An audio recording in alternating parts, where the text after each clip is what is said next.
По 24 години Али Ахмети го постави македонското знаме во кабинетот во Мала Речица на средбата со австрискиот амбасадор Мартин Памер. Реакцијата најпрв дошла токму од амбасадорот кој сугерирал на тоа, а од Мала Речица за телевизија 24 ја потврдија информацијата наведувајќи: да, вистина е дека по иницијатива на дипломатските представници беше ставено македонското знаме во кабинетот на претседателот Ахмети, но тој на средбата со високите представници го изнесе веќе познатиот став дека знамето воопшто не е проблем и никогаш не било, и дека Дујот секогаш се залагала за унитарна држава. Во објаснувањето кој го дал првиот интегративец Ахмети на средбата, посочил дека државата им припаѓа на сите граѓани и дека нејзините символи треба да се почитуваат. Тој го представил потегот како порака за соживот, меѓусебно почитување и еднаквост меѓу заедниците. Иако државното знаме досега не било поставено во личниот кабинет на Ахмети, тоа редовно било истакнувано, додаваат од Мала Речица, во салата за состаноци, во седиштето на Дуј, особено при партиски пресконференции.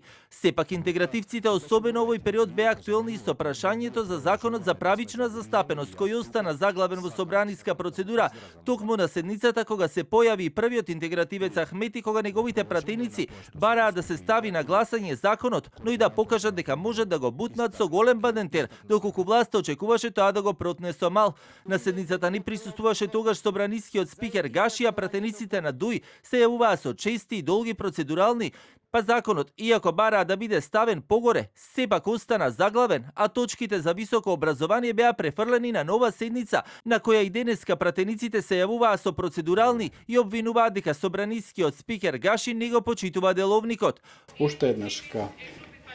ве упоменувам дека треба да се почитува деловникот на собранието, да се почитува овој член за закажување на седниците и нема да дозволиме од денеска понатаму